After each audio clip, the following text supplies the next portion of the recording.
Hey guys, tonight we're stepping back into the mud and sweat of medieval construction, where castles weren't built with blueprints and fancy cranes, but with raw determination, stone, and manpower.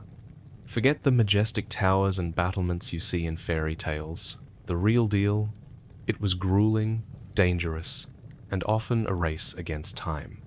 So tonight we're asking, what would it really be like to spend just one day building a castle from scratch? Where the rocks are heavy, the food's sparse, and every stone you place could be the difference between life and a long drop. Every era had its own kind of tough, so I'm curious, where are you watching from tonight? And don't forget to share what time it is where you are. It's always amazing to see where our journey takes us. Now, dim the lights, maybe snuggle up in something warm, and let's start tonight's adventure. You arrive at the chosen site before dawn. The sky is an inky bruise when you step from the wagon and into thick mud that oozes between your toes. Lantern light flutters against the battered flint walls of a nearby farmstead, but here there is nothing but open ground, marked by stakes and lengths of string that trace the outline of tomorrow's fortress. A shallow trench cuts through the earth like a wound, half filled with rainwater and the last of the morning's frost, reflecting a dull grey sky. Your boots are caked with straw and earth carried in from the cart tracks, each step a silent protest of suction and weight. You heft your shovel by the worn ash handle and join the line of labourers, their breath billowing in pale clouds. All around you men bend and heave, scooping sodden soil into wooden wheelbarrows or passing buckets of muddy water back to waiting teams. The master mason stands at the trench's brim, lantern held high, barking out distances and depths to ensure every corner matches the plan.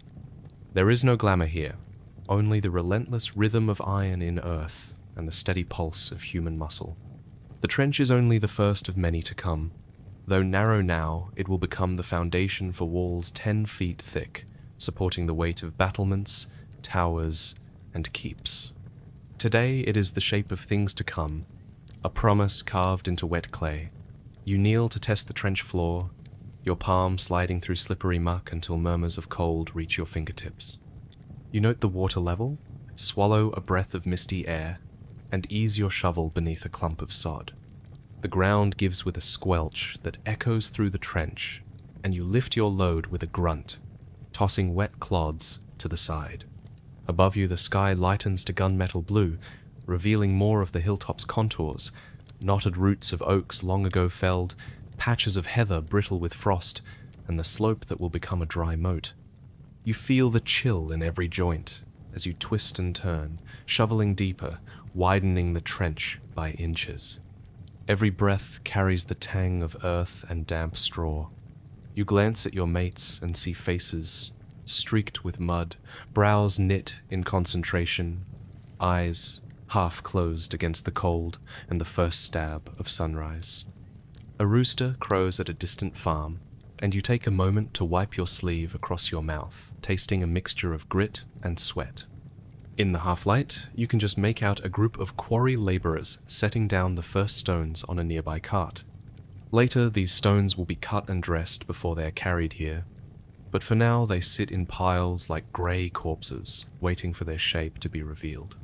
You steel yourself for more digging and eye the wheelbarrow handle that lies at your feet. It creaks under weight. You know it will splinter soon if you are not careful. Your foreman strides along the trench's edge, measuring with a long wooden rod carved with tally marks for depth. He barks measurements to his deputy, who jots them on a scrap of parchment held under a lantern's glow. Neither of them bothers to look at you as you work. They expect the trench to be perfect, square, and true. There is no room for error. One misplaced corner, and the whole wall could tilt or crack. You imagine future soldiers pacing atop those walls, trusting the strength of foundations you carve in mud each dawn. The mud grows deeper as the trench widens. You lean on your shovel to catch your breath, and see a handful of men elsewhere where mixing mortar. A great wooden vat holds a slurry of quicklime, sand, and water. They stir with long poles that burn their hands through gloves. That mixture will hold each block in place, sealing gaps and keeping rain at bay. You swallow a groan as you stand and resume digging. The promise of mortar, a distant comfort when all you feel is raw muscle. By mid-morning, a light rain begins, soft at first and then steady enough to soak your tunic. The straw mat laid behind a lean-to collapses into a sodden mess, but you dare not rest. Cold droplets run down your face and into your collar, bringing tears of shock to your eyes. You press on, arms aching, shovel trading places in your grip until blisters blossom on your palms. You work through the pain, counting each shovelful of earth until the trench deepens by 2 feet. At last, the master mason signals a halt. You rise slowly, flexing stiff elbows and knees. Your back protests as you straighten, but you greet the pause with gratitude. You and your mates gather at the trench's edge, grabbing wooden bowls of thin broth and stale bread.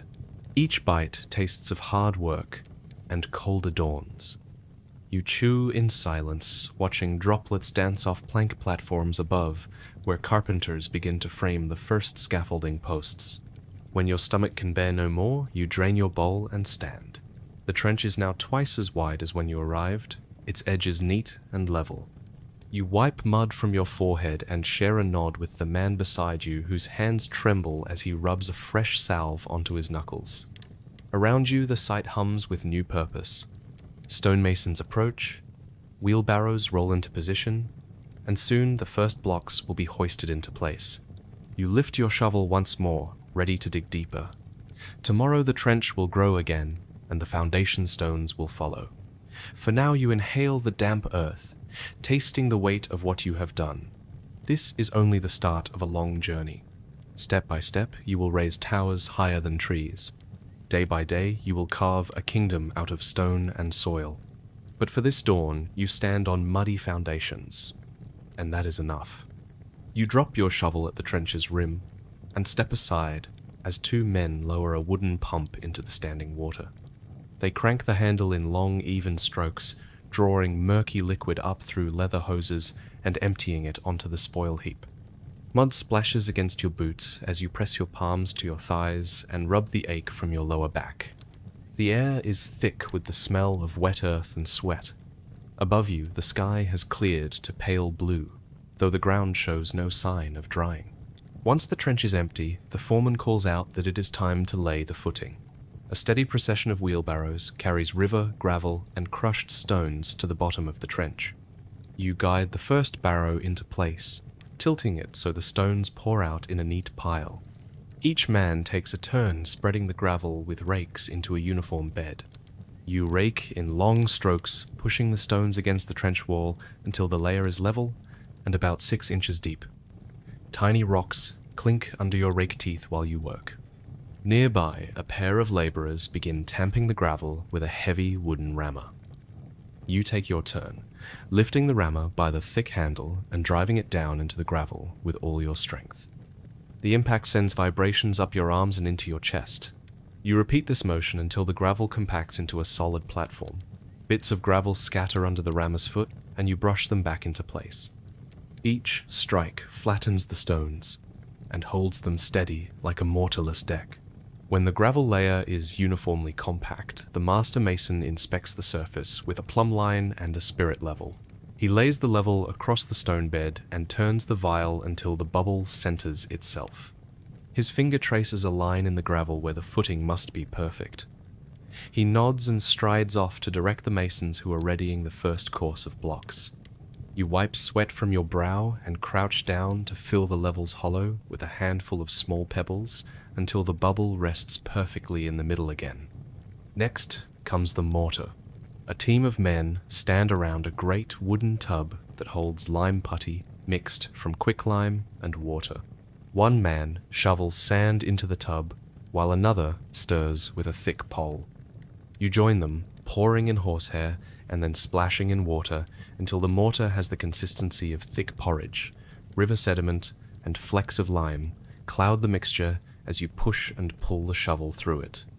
You wear no gloves and the mortar stings your palms. You scrape the mixture off on the side of the tub. With wheelbarrows of mortar at the ready, the masons call for the first stones. You haul a massive block of rough limestone along wooden planks laid across the trench. The block slips on the plank when you set it down and sparks a shower of gravel under your boot. Together with 2 other laborers, you guide it into the trench. It threatens to tip until you lean your weight into its face. Then you nudge it until it settles on the gravel bed.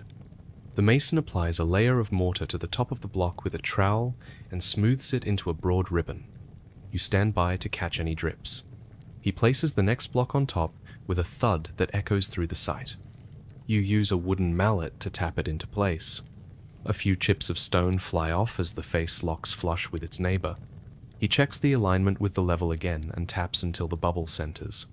One by one, the first course of stones rings the trench. You apply mortar between each seam and clear away excess with a wooden scraper. Wet mortar beads around the joints and you smooth it with your finger.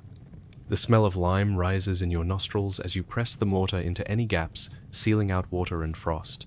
You take care not to knock the stones out of alignment. By midday, the first tier of footing stands a foot above the trench floor. The stones are still pale and rough, but already they feel solid. You kneel and test the surface with your palm. A fine dust settles on your skin as you run your hand across each block. It is smooth in patches and rough where the chisel marks remain. You imagine how the walls will rise from this base and brace the structure against siege and storm. The foreman surveys the work and calls for a pause. You lean against the trench edge and drink water from a leather flask. The cold liquid feels like relief as it soothes your throat. Around you, the site buzzes as new teams arrive to begin the next trench segment. You squat and stretch your legs, flexing knees and ankles until the stiffness loosens. Then you rise, pick up your shovel, and step forward to clear away the last bits of gravel. The afternoon's work awaits. The forest is dark and cool when you arrive, the giant trunks looming like silent sentries. Your breath hangs in mist as you shoulder a heavy axe whose head is nicked from decades of use. The ground underfoot is thick with leaf mold and tangled roots that tug at your boots. A single shaft of pale dawn light breaks through the canopy and falls on the cut stump of an ancient oak that still smells of sap and rot. You raise your axe high and feel every muscle in your shoulders coiling like a spring. Axes ring out in a brutal chorus as the crew fans out among the trunks. Each swing raises clouds of wood chips and sweat. Splinters fly into faces and throats, and you learn quickly to wipe your brow with a rough sleeve before it can become a mouthful of sawdust. The smell of fresh pine mingles with the tang of iron from the axe head. Around you, the forest floor trembles with each thud as mighty oaks and elms shudder and finally collapse in a crash that echoes for seconds. You move to a new stump, kneel, and inspect the rings with fingers stained brown and black. Those rings tell stories of decades of storms and droughts. You stand, brace your feet against the wood, and drive the axe blade deep into the grain. With every pull, you grit your teeth and thrust again until the log splits in two like a loaf of bread. Each split feels like a small victory, but only because you are not the one hauling the halves back to camp. Once a tree is downed, you leap to work clearing away the branches. You hack at limbs thicker than your waist, the axe sliding and glancing off hidden knots. Those misses send sparks of wood dust into the air and force you to adjust aim mid-swing to avoid a broken handle or a shattered blade.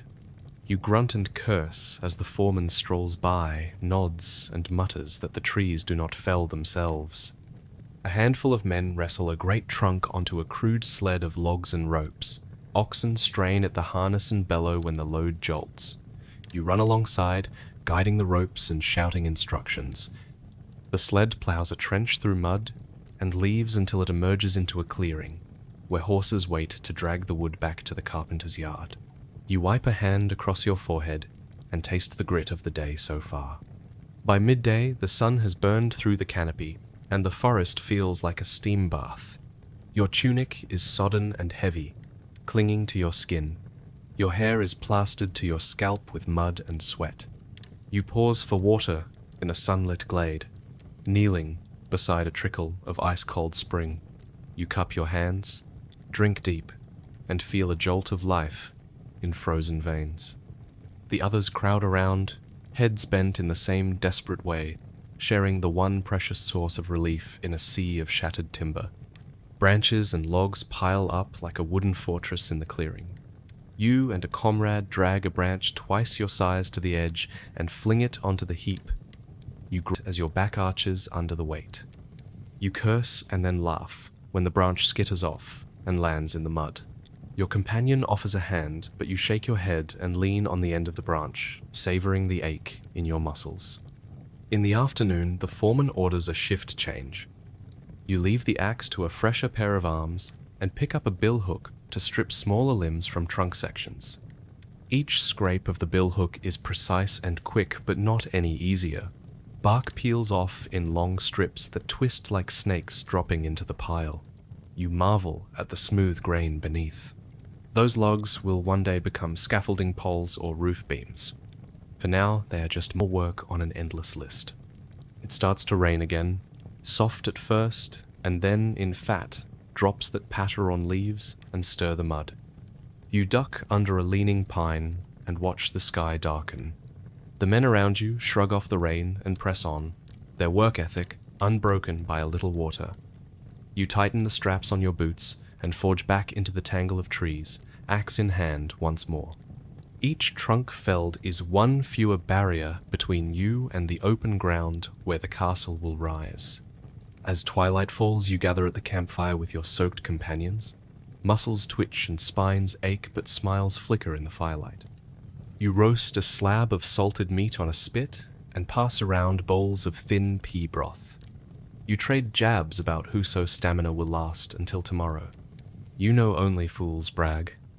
The next dawn you will return to the forest's edge and the echoing crack of felling timber.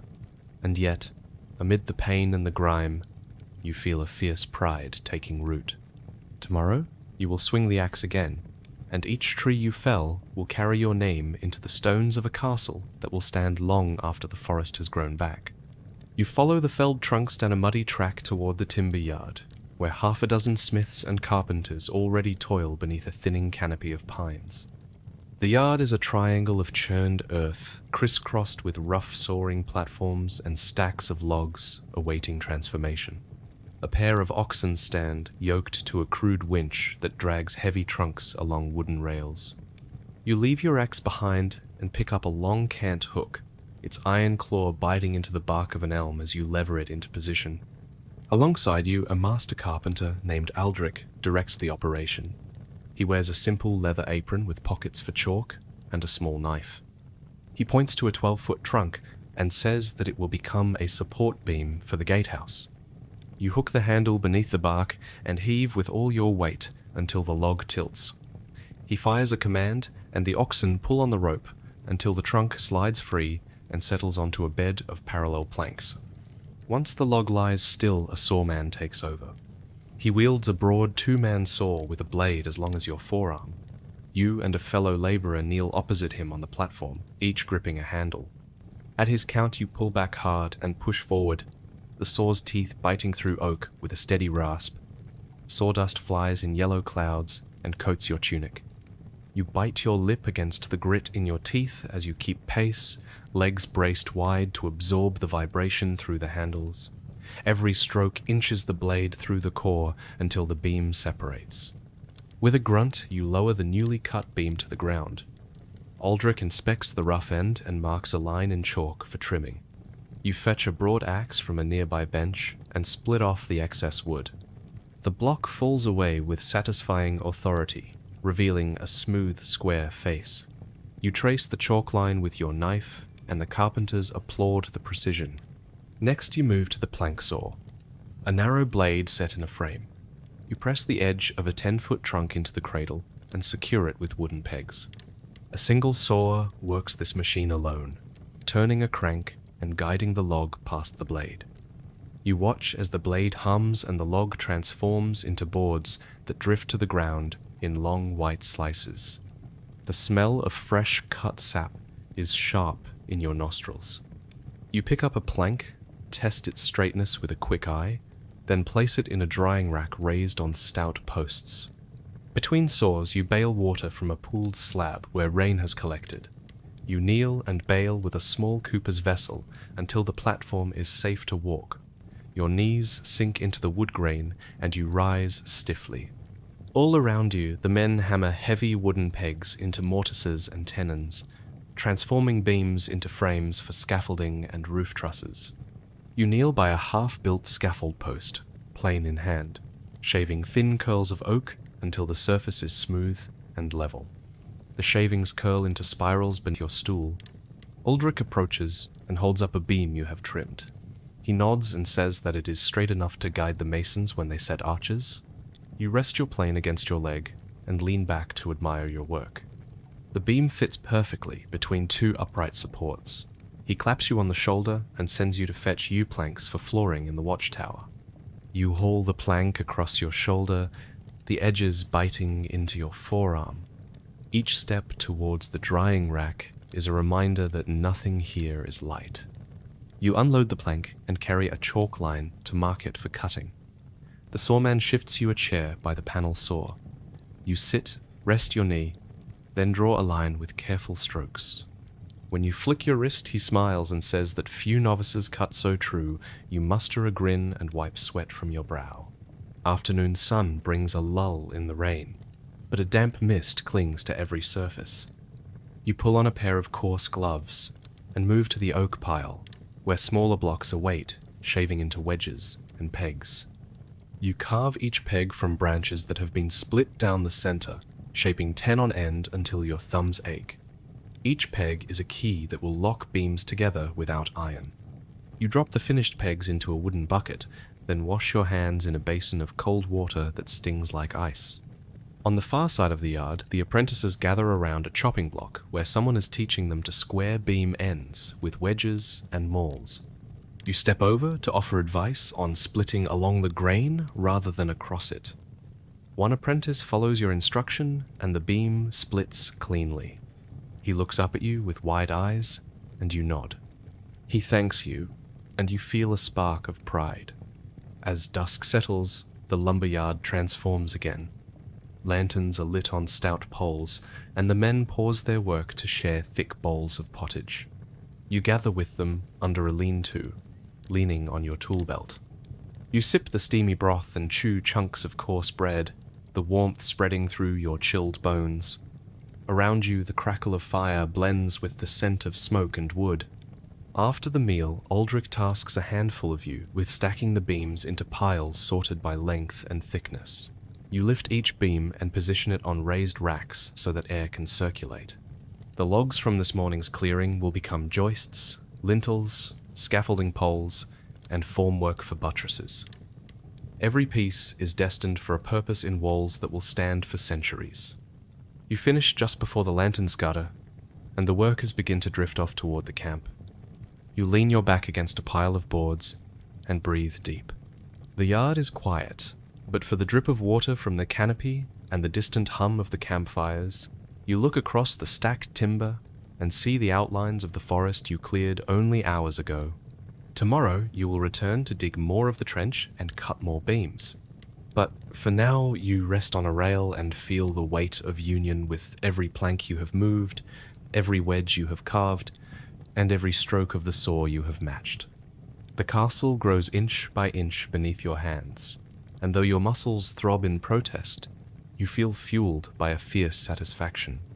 You rise, gather your tools, and make your slow journey back to sleep, ready to rise before dawn and shape more of the timber that will carry the stones high above the ground.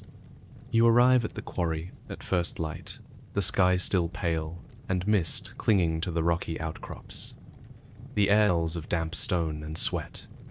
Around you, stonemasons are already at work, their figures bent over narrow holes they have drilled into the bedrock. Each man or woman holds a pair of iron horseshoe chisels and a heavy ball-peen hammer. You take up your own chisels and tap gently at the first hole, driving the metal into the rock until it bites. Every strike sends a shower of fine dust into your face and settles in your lungs like old ash. Soon, you shift to a second hole, working in tandem with another laborer so you can alternate blows and rest each arm in turn. The sound is a harsh rat, a tat that echoes off the quarry walls like distant thunder. Sweat drips from your brow into your eyes, and you pause only to wipe it away with a rough linen rag. The cracks you create grow lengthwise and deepen until the block of stone you want to extract is outlined clearly. Next comes the wooden wedge technique. You and a companion insert small lengths of ash or oak into the drilled holes. You tap them once or twice with your hammer until the wood is snug. Then you pour water over the wedges. The wood swells in the moisture, pressing outward against the rock. You step back as you hear the rock groan and then split, a low rumble that runs through the ground and into your feet. A section of the wall shifts and falls away in a tumble of heavy blocks. Your foreman calls out which pieces to leave intact and which to break free. You pick up a crowbar fashioned from tough oak and slide it into the gap between two blocks. You brace your foot against a fallen chunk and lever upward. The block shifts another inch and you feel a surge of triumph. With one final heave and a grunt, you pry it free. The slab thuds onto the gravel, and dusty pebbles scatter in every direction. The block you have freed is massive, easily 4 feet wide and 2 feet thick. You lift one corner just enough to shim a set of rollers beneath it. The rollers are carved from fresh timber, round and smooth, oiled to reduce friction. You and 3 other laborers lay poles under the slab, gather ropes, and tie the block to a sled of timbers lashed together. Oxen will pull it later, but for now the responsibility falls to you. You and the others test the sled on a slight incline you have prepared. It moves with a judder that shakes your arms. You hold steady, guiding the stone to the loading area at the top of the quarry. Gravel shifts underfoot, and you slip once, your shoulder scraping against the cold rock. You catch yourself before the block can roll back. You exchange a look with your partner, and he simply nods. No words are needed. You both know how close such a slip can come to disaster. By mid-morning, you switch tasks again. A small team is using hand cranes to lift mid-sized blocks onto flat wagons. The crane is a simple affair of a wooden frame and a large wheel turned by hand.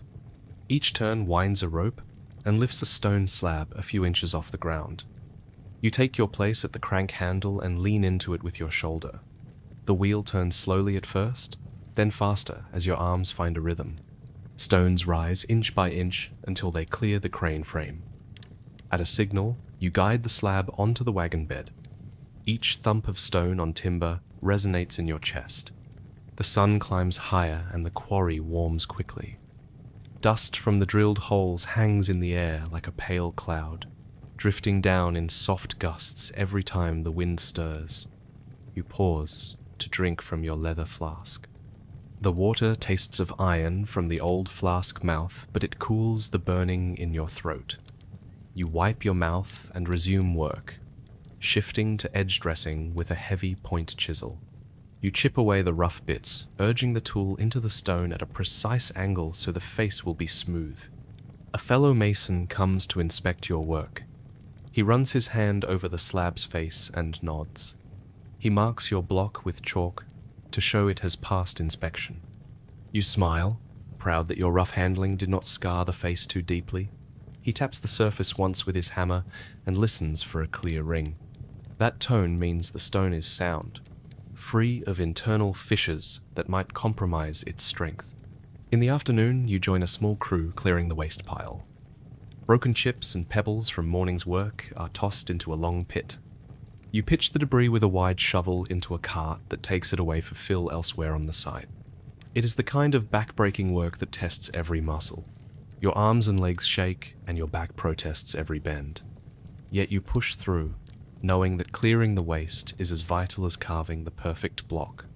As the sun dips low, you return to the drilling platforms once more. The master mason wants a final cut on a critical block destined for a corner of the keep. You set your chisels with care, drilling 5 holes in succession along the marked line.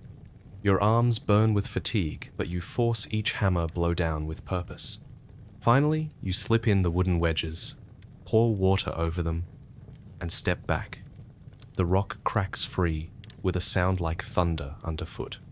You and 3 others lever the block free and set it on a low sled. The foreman signals the oxen driver at the base of the quarry. The oxen strain and pull until the sled glides toward the exit ramp. You watch it go, every muscle in your body humming from effort.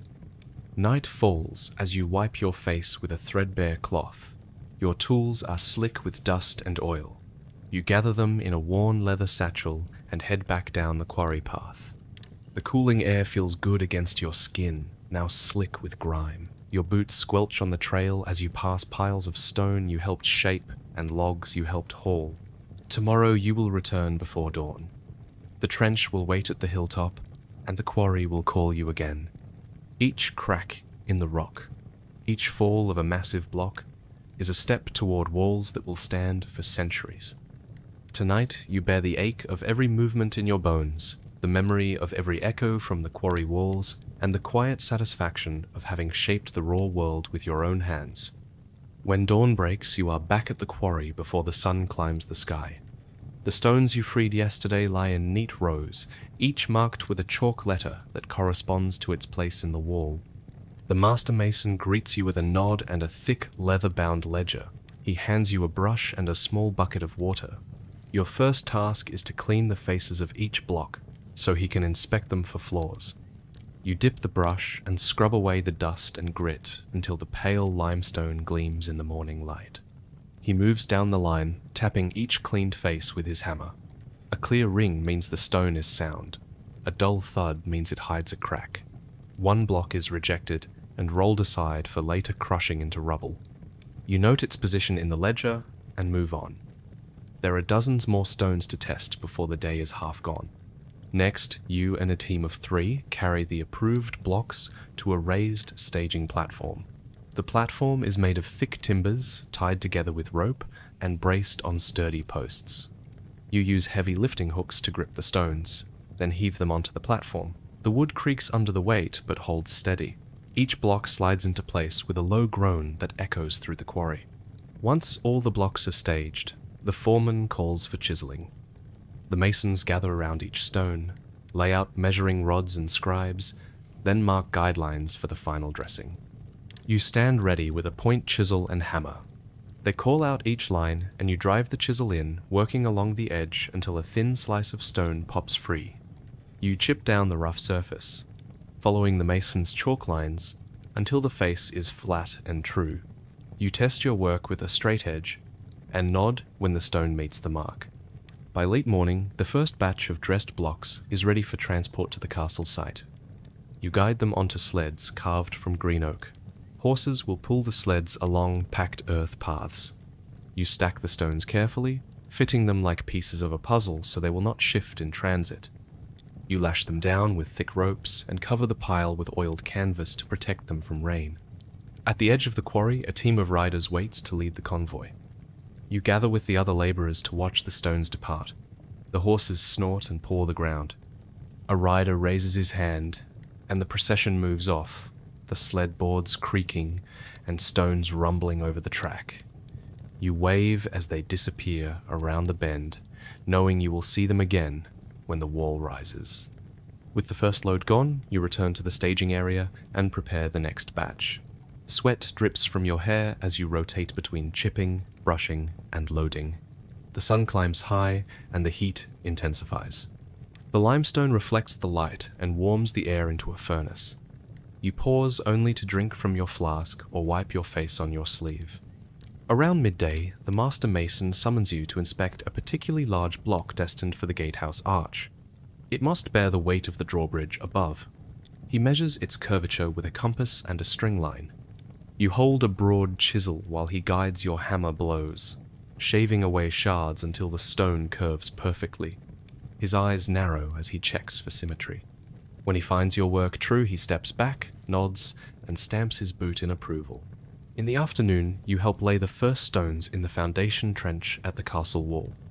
A great crane, built from timber beams and rope windlasses, stands ready beside the trench. You attach a dressed block to the crane's hook, guiding the iron clasp into a metal loop cast into the stone. At a signal from the crane operator, you pull the weighted lever and the block rises, creaking against the rope. You call out directions as it swings over the trench and settle it gently onto the gravel footings. Masons rush forward with chisels and hammers to trim any tiny gaps and ensure the block bed is perfectly level. They tap their hammers, and the stone answers with a ringing tone.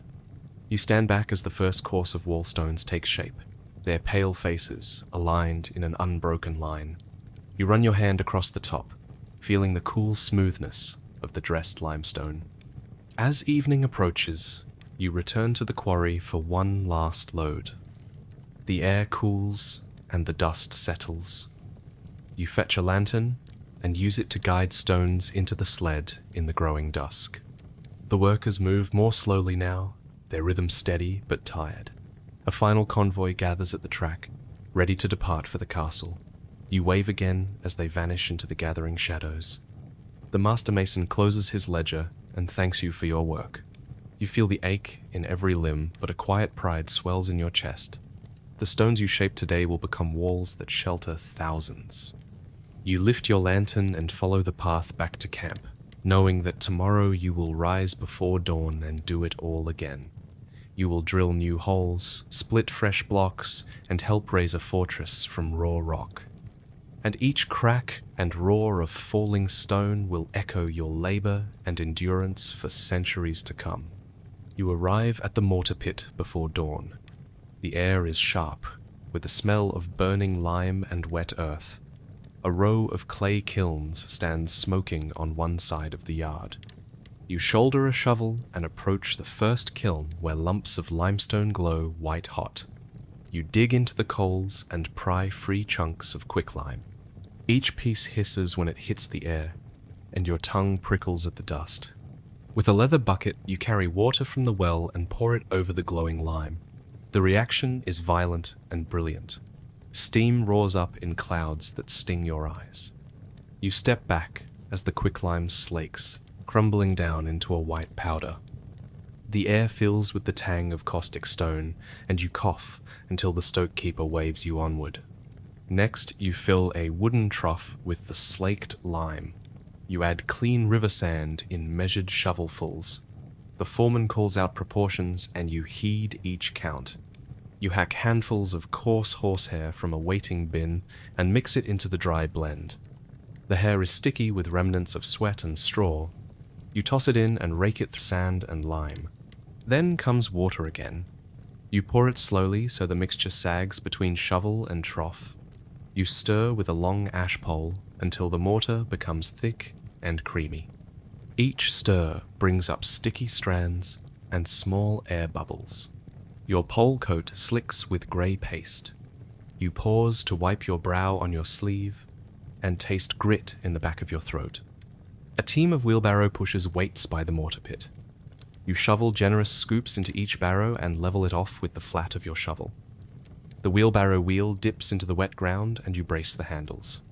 Each load feels heavy, full of stone, cement, and sand. You lift and push, guiding the wheelbarrow toward the rising wall. Arriving at the building site, you shoulder the wheelbarrow and tip half the load into a stone block course. You step back and wedge the empty barrow upright. Your arms burn and your legs wobble, but you steady yourself. You grab a trowel and dive into the fresh mortar, scooping up a glistening mound that clings and sags. With practice strokes, you smear the mortar between two blocks. You work quickly to fill every gap. The mortar oozes out, and you scrape away the excess so the joint is neat. You move along the wall, packing mortar into every seam. Each application presses the stones together so they lock without a sliver of air. The masons follow close behind. They press their chisels and hammers against the stones, tapping each into perfect alignment. When a block shifts too far, they chip away small bits of mortar or stone until the line is true. You back off and catch your breath, while they test each joint with spirit levels and plumb lines. Back at the pit, you return to mixing. The trough is half empty, and you shovel fresh quicklime, sand, and hair into the empty space. You stir until the color is uniform gray and the texture is smooth. The sun climbs higher and the mortar threatens to stiffen. You pick up the pace so no batch sits too long. A bell rings at midday, and the labourers pause for a simple meal of pottage and hard bread. You eat by the pit, dipping your bread into leftover mortar water to soften it. The taste is harsh and mineral. You swallow quickly and drink from your flask. Each mouthful feels like fuel for blistered hands and aching shoulders. The afternoon sun beats down, and the mortar dries faster than you can mix it. You work in tandem with another labourer, handing barrow after barrow to each other. Sweat soaks your tunic and drips into your helmetless neck. You keep your eyes on the wall, ready to apply mortar at a moment's notice. The masons rely on you to keep the supply steady. As light fades, you finish the last batch of mortar. You smooth the final joints on the lowest courses of the wall. The stones gleam grey and fresh in the lantern glow. Your hands shake as you wash your trowel and shovel in a wooden tub. The mortar dust settles into a crumbly ring around the trough. You slump against a stack of lime sacks and survey the work. The first layers of wall stand firm and true, each stone bonded by the mortar you mixed. Your back aches, but your chest swells with pride. Tomorrow you will slake more lime, stir more slurry, and smear the paste into new courses of blocks. For now, you breathe in the damp smell of stone and hair, and know you have laid the foundation for something that will stand for centuries. The sun has dipped low, yet the mortar pit still steams with heat and effort. You return to the trough, where fresh batches of lime and sand await your hands. Your partner, Edmund, slides a wooden bucket of water toward you. You lift it and pour the cool liquid into the powdery mix while he shovels in more sand. The slurry forms thick ribbons as you stir, clinging now to the pole like a reluctant echo of stone. A lantern is lit nearby, and smoke curls into the dusky air. You ladle the mortar into 2 waiting wheelbarrows. You push one toward the wall, and Edmund follows with the second. The wheelbarrow wheels groan against the cobbles as you strain forward. Through the dim glow of torchlight, you can just make out the faces of the masons poised above, their chisels tapping in silent rhythm. When you arrive, you tip the first barrow. Mortar spills like quicksilver between the stones. You kneel to grab your trowel and work rapidly, pressing the paste deep into every seam. The stones, now cooled by evening air, welcome the mortar as a healing balm. You scrape away the excess, smoothing each joint until it gleams in the torchlight. Your arms tremble from the repeated motions, yet you keep going, trusting muscle memory and years of practice. Edmund hunches beside you and hums an old stonemason's chant. His voice cracks, but the words carry across the wall and you smile. Even when minutes ago your back protested each bend, you now feel a warm pride in the glow of shared labor. At the far end of the trench, a master mason calls for a new course. You wheel the second barrow into position. You lift your trowel and angle each stroke so the mortar bed is level across the stone face. Tiny beads of paste fall onto the stones below like pearls. You gather them in your trowel and return them to the seam. Nothing must be wasted. Above you, a mason lowers a dressed block via crane. You guide it down with gloved hands until it meets the mortar bed. With a tap from your trowel handle, you shift it into perfect alignment. The mason checks with his plumb line and nods approval. You wipe sweat from your brow, even though the night air has grown cool. The heat of the work and the forge still warms you. You move along the wall, applying mortar to the next joint. Each stone is a step upward, a promise of strength and shelter. You think of the families who will one day walk these ramparts, of the guards who will lean upon this very course. You smear a final dab of mortar along the top edge and step back to admire the line. A sudden breeze catches the smoke from torches and sends flickers of light across your work. You remember how, at dawn, you felt dread at the sweat and the dust, but now under the stars you feel gratitude. This is more than toil. It is companionship and purpose and a shared legacy built block by block. Edmund shouts that the last barrow has arrived. You grab it and tip the load. You exchange a glance with the mason above. He scoops mortar from your wheelbarrow with expert flicks of his trowel, slinging it onto the stones like a sculptor shaping clay. You watch as he fills each crack, his practiced hands smoothing each joint so the wall will bear centuries of wind and storm. Night deepens. The lanterns burn low. Still, you mix another small batch of mortar for touch-ups. You dip your trowel and walk the length of the trench, peering into seams for thin spots. You press your blade against hairline gaps and push in fresh mortar. You smooth until joints feel unbroken. Your partner signals that the fire pit in camp has coals still glowing. It is time to stow your tools.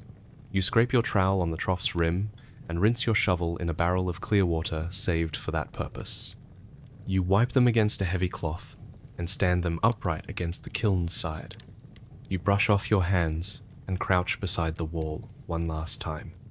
You run a palm along the fresh mortar, feeling its warmth and solidity. You imagine the stones rising above, forming towers and battlements. You imagine the laughter of children chasing each other along the battlements above this very course. Edmund slaps you on the shoulder and points toward the camp. Lanterns sway through the trees, figures drifting back for food and rest. You stand and stretch. Your back gives a low crack of relief. Your arms tingle with exhaustion and satisfaction.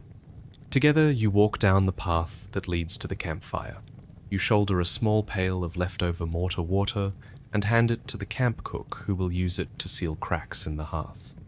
You pass bowls of stew and crusty bread to other laborers returning from the wall. You join them around the flickering flames. As you eat, you share tales of near misses when a block nearly slipped, of the mason who shattered his trowel by tapping too hard, kind of the time the foreman arrived exactly as you finished the last joint and inspected without a single complaint. Laughter fills the night, along with the smell of broth and wood smoke. Before sleep, you wipe your face clean in the basin and hang your linen tunic on a peg by the firelight. You stare at the trench one final time as torch embers drift upward. You feel the mortar under each stone gripping like a promise. Tomorrow you will be back at first light. More trenches will be dug, more lime will be slaked, more mortar will be mixed, and more courses of stone will rise. But tonight you rest with the quiet pride of one who has turned raw earth and dust into something enduring. You know that long after you lay down your trowel and turn from the fire, the wall will stand firm, its seams sealed by your hands and your sweat, a fortress of stone built in moonlight and mortar. You trudge back to the sled staging area just as dawn's first pale light filters through the trees. The ground is a slick carpet of mud, churned by yesterday's work. A pair of oxen stand harnessed to a low wooden sled, their broad flanks heaving in the cold. Leather traces loop around their shoulders, the straps glistening with sweat and horsehair. The sled's runners have been greased with tallow and animal fat overnight, but already the mud clings in thick clumps, threatening to jam them at any moment. You shoulder a coil of hemp rope and step forward. The block you will transport today is one of the largest, yet 6 feet long, 2 feet thick, and hewn from the finest limestone in the quarry. You loop one end of the rope around the stone's center, tugging it tight so there is no slack. 2 fellow laborers join you, gripping the rope on either side. The block groans as you lift it a fraction, just enough to let the sled's iron hook bite into its face. A mounted overseer raises his whip in salute. He nods once and turns to the oxen driver. The driver cracks his whip and shouts a guttural command. The oxen strain forward, heads low against the yoke. You and your companions lean back against the rope, feet braced on sloping ground. The sled shifts an inch, then another, as woodrunners plow through the mud. You let out a steady grunt and pull in unison with the oxen, your boots sliding in the mire. Slowly the sled moves. Each inch is a small triumph.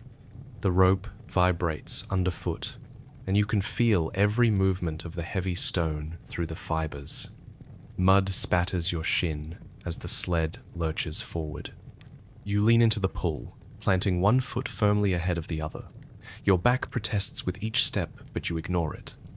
The wall trench lies half a mile away, and the causeway between is little more than a waterlogged path. Halfway along the route, you reach a low wooden causeway built from split logs laid end to end. The logs rest on submerged beams to hold the sled above the worst of the swamp. The rope tightens as the sled enters. You step carefully, wary of the gaps between the logs. One misstep could dump you into ankle-high water. The sled runners bite into the wet wood and skid. You dig your boots into the logs and heave, forcing the stone over the next threshold. Splinters crack under the runners, and you wince at the sound. Your companions grunt alongside you. One curses quietly as the rope frays at a rough knot. You pause and step forward, twisting the rope around a smooth post ribbon beside the track. You replace the fraying section with a spare coil and tie a knot that holds fast under pressure. The overseer glances your way and nods approval. With renewed vigor, you once again pull alongside the oxen. The final stretch is the worst. The ground rises toward the castle site, and the sled fights every slope. Sweat soaks your tunic even in the chill. Your hands blister where the rope rubs against your palms. Yet, you press on, driven by the promise of rest and the knowledge that a single load means stones in place by sunrise tomorrow. At last, the gate of the construction yard comes into view. Masons' lamps glow like distant stars. A line of apprentices stands ready with winch ropes and crowbars. You lean all your weight into a final heave. The sled coughs and shudders, then slides free of the mud and into the yard. You step back, just as the crowd of laborers guides the sled under a heavy timber beam from which hangs a pulley block. The crane operator climbs into the beam's cradle and signals. A pair of men at the windlass begin to turn the wheel. The rope on your sled's hook rises inch by inch, lifting the monolith above the ground. Your heart pounds at the sight of the heavy block swinging in the lantern light. You and two others steady it with short poles, guiding it over piles of sand that cushion its fall. When the block is centered above its final resting spot, you release the rope from your harness. It is a small mercy to feel the weight lift from your arms. You watch as the crane lowers the stone onto a bed of gravel, the men shouting instructions as the mason above checks alignment. You wipe mud from your brow and take a step back, muscles trembling from the effort. There is no cheering in the yard. Instead, you hear the scrape of shovel on gravel as the masons tuck more sand under the block, and the tape of trowel against chisel as they check for level. You join the cleanup, helping to hose away the worst of the mud with buckets of water. Each sweep reveals the pale limestone beneath the grime. It gleams under the lamps, a testament to your toil. Once the site is clear, you gather with your fellow laborers around a small fire. The oxen driver rubs down his beasts, easing their yoke straps until each animal's flank ceases to heave. You sip from your flask, cold water this time, and pass a crust of bread to those nearby.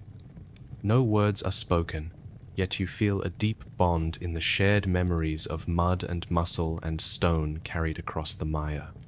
As late watchers replace early sleepers, you step away from the yard and follow the path back through the woods. The sled tracks glisten in the moonlight, a path of feathers cut deep into the earth. You trace them with a tired finger and smile at the knowledge that tomorrow you will fill them again, each step a sacrifice to the walls that will one day rise above the field. Your mind drifts to the first light when the completed wall face will stand firm against the day's sun. You imagine the row of blocks you transported, each one a silent promise of strength. You grip the rope you carry home and promise yourself that no matter how many loads remain, you will haul each one with steady purpose. At camp, you uncoil your rope and lay it over your shoulder. You knot it around a post to dry and toss your hood over your head. The fire's embers wink out one by one. You settle onto damp straw in your tent, body aching, fingers stiff. You close your eyes, heart still echoing with the rhythm of oxen and rope. Tomorrow the sled will wait again. The oxen will lower their heads, and the sled runners will once more bite into mud.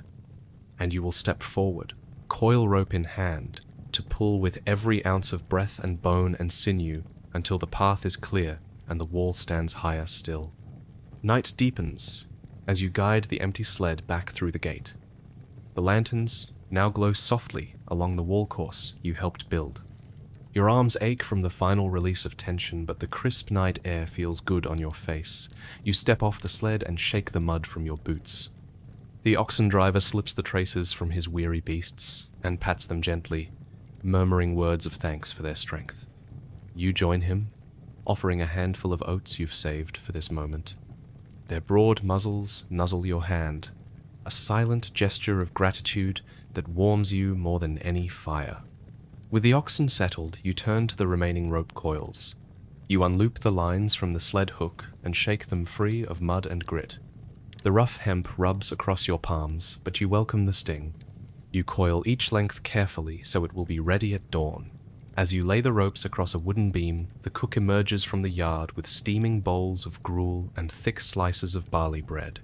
You gratefully accept a bowl, lifting it to your lips. The warm porridge soothes your stomach after hours of strain. You dip bread into the broth, then hand the bowl to a fellow laborer passing by. His eyes meet yours, and he nods in thanks. Around you, the construction yard hums with low voices. Some men mend harnesses, others sharpen hoes and trowels at leather strops. A group gathers near a fire pit, trading stories of the day's work. Someone jokes that tomorrow they will need chains instead of ropes they have already stretched and knotted. You laugh despite the ache in your back. Even the hardest days bring moments of levity, moments when the bond of shared hardship forges a grin through the grime. You wander to the stone platform where the masons have begun laying the next course. They have placed 3 large blocks already, each one fitting like perfect pieces of a puzzle. The fresh mortar between them gleams in the lantern glow. You kneel and run your finger over the seam, feeling the cool paste that holds the stones together. You can almost imagine how this wall will stand firm against the wind and rain of many winters.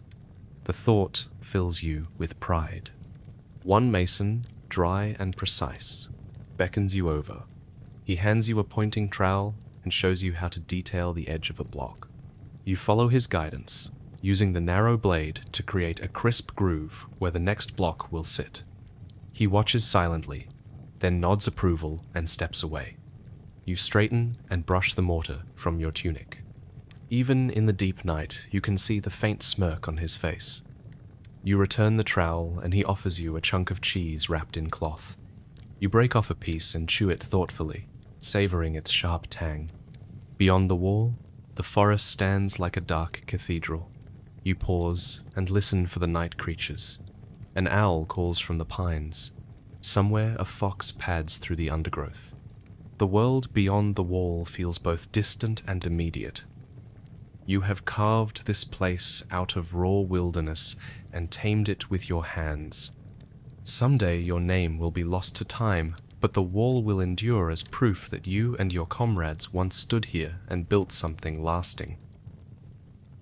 A horn sounds from the main camp indicating curfew. You gather your tools and follow the path toward the smithy, where your fellow laborers lay aside chisels and hammers. The forge's coals still glow faintly. One smith offers you a small sip of cider warmed over the embers. You accept and let the sweet liquid roll across your tongue. It is a simple pleasure, but one you have earned tenfold. You make your way back to the barracks, a long wooden hall filled with straw mattresses. Each one bears the imprint of a hard day's rest. You find your spot beside Edmund, who lies staring at the low beams. He turns his head and gives you a weary grin. You place your oil lantern on a nearby post and sit on the edge of his mattress. With a soft sigh, you pull off your boots and rub your feet one at a time, kneading the arches until the ache dulls. Edmund does the same, and you compare bruises and calluses. There is a quiet camaraderie in the barracks. No need for many words. Each man and woman here has felt the pull of the sled, the sting of lime, the rasp of stone. You lean back against the wall, feeling the cool wood press into your spine. You breathe in the scent of damp straw and leather. You close your eyes and let your mind drift back to the wall you helped build tonight. Each block a testament to your sweat and skill. As sleep tugs at your thoughts, you recall the original pledge you made at dawn to shape these stones, and lay this wall. You were a stranger to this cause then, but now you are part of something greater than yourself. You are part of the castle rising from the ground, a symbol of safety and strength for many generations. You give thanks silently for the chance to play your small part. With a final deep breath, you lie back and pull your blanket over your chest. The low murmur of the barracks fades into a lullaby of tired grunts and the creak of beams.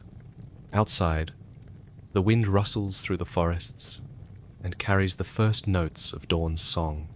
You drift into sleep with a steady heart, ready to rise again before first light and hear the old bells calling you to the yard once more.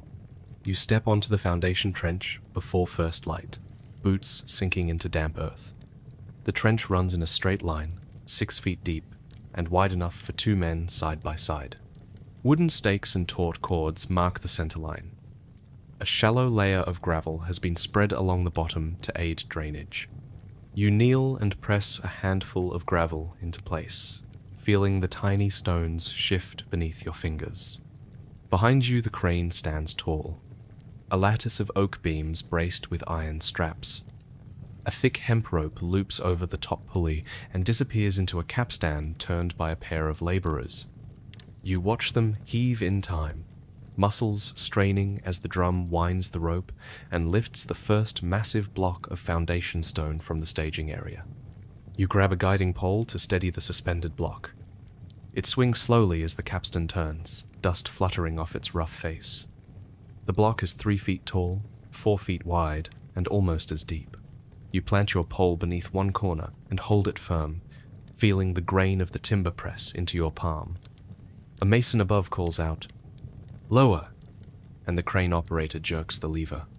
The block descends with a groan of wood and iron. When the stone hovers just above the trench, you slide a mud-packed leveling stone beneath its edge. The mud is a mixture of clay and sand, pressed into lumps that will compress under weight and fine-tune the height. You push the leveling stone into place until the block's face sits exactly at the string line. A mason tests it with a spirit level and nods. You pry away the wood pole and let the block drop the final inch into the mud. Next come the water troughs. Long wooden channels, filled to the brim. You dip a ladle and pour water into the trench alongside the newly placed block. The water pools at the lowest point, revealing any tilt or void beneath the stone. You crouch and study the reflections, adjusting the mud packing until the water stands level from end to end. Each minor shift sends ripples through the surface, but you know exactly when the block sits true. A chorus of hammers rings out as masons test the block by tapping its top with mallets. A clear metallic note means the block bears no hidden cracks. You step away and let them move on to shaping the next block. Sweat beads on your forehead even in the chill morning air. Your back aches from bending and pushing, but you press on because each foundation block is vital to the wall's integrity. Overhead the sun rises and glances off iron helmets. You rise, stretch tight muscles, and step back into line. The crane lowers the second block. You brace your pole beneath it and guide it toward the trench. Men shuffle into position, sliding bamboo wedges beneath the opposite end to keep the block steady. You rotate the pole to nudge the block until it aligns perfectly with its neighbor. Between each pair of blocks, you pack more mudstones, tampering them gently with a wooden mallet. The leveling stones crack and compress just enough to secure the heavy limestone. You spoon water from trough to trench, watching the surface calm as the blocks settle. By mid-morning, 6 blocks have been set. The trench looks like a miniature fortress wall, each stone flush with the next in a flawless horizontal line. You pause to wipe grit from your eyes and drink from your water skin. The cool water slides down your throat, and you taste the faint chalk of the lime mortar used earlier in the day. Across the trench, a mason begins to squirt lime grout into hairline gaps. You step over and assist by hand-packing coarse fibers into the wedge joints. The fibers swell when wet and lock the blocks together. You pat down the mixture until it bulges slightly, then scrape off any excess with the back of your trowel. The masons follow with a final pass, chiseling a neat groove that casts a shadow to emphasize each joint. As the sun climbs higher, you shift tasks. A pair of apprentices clears away shavings and excess mortar from the trench bottom. You help them fork out the debris onto a waiting cart. Each cartload disappears behind the row of blocks for backfilling later with gravel and earth. By noon, you are heaving the next block onto the crane hook yourself. Your arms tremble, but you hoist with joined effort until the block lifts clear of the ground. A mason above calls for steady, and you hold until the capstan takes over. The oak barrel turns and pulls the block aloft. You step back, sweat trickling down your spine. The afternoon brings a steady rhythm. Capstan turns, block guides, mudstones, water trough tests, grout packing. You lose track of time until a mason calls out that the foundation trench is nearly complete. Only 4 blocks remain to fill the gap between the corners. You wipe your brow and roll your shoulders to ease the stiffness. The last blocks emerge from the staging area, and you brace them into the trench with the same care as the first. Each gets its share of leveling stones and water checks. You note the slight variation in the trench's depth as you work, and adjust the mud packing accordingly. No 2 blocks are identical, but each must sit true. Finally, the last block clanks into place, and you step back to admire the work. 12 foundation stones form a perfect line, their top surfaces level within fractions of an inch. The trench is half filled with water that stands still against each block. Gravel backfill waits in neat piles for tomorrow's task. Masons clap hammers in salute, a sound of approval that carries above the capstan's creaking. The foreman strides over and inspects each joint with his eye. He praises your team for maintaining the grade. You feel a surge of pride that dulls the aches in your limbs. Together, you begin the cleanup. Buckets of mortar water rinse small chips and dust from the stones. You push the plumb line straight down each face to ensure vertical alignment one more time. Satisfied, you help gather ropes and tools beneath the crane. The capstan's spokes turn no more today. As the work wanes, you watch the trench drain. The water trickles off the stones into the soil, leaving the mortar joints smooth and pale. You shoulder your water trough ladle and head toward the camp for a late meal. Your boots still carry damp mud from the trench. You press your tunic to wipe grit from your face. On the path home, you pause at the edge of the foundation trench and look back. The line of stone gleams in the fading light, each block a promise of strength to come. You clasp your hands behind your back and bow slightly, as if greeting an old friend. Tomorrow you will return to backfill the trench and begin the next course. But tonight, the stones stand alone, in silent tribute to your work. With a final glance, you turn away and follow the lantern-lit road back to camp, every step carrying the weight of centuries yet to come. Night has fallen, but your work continues beneath the glow of lanterns.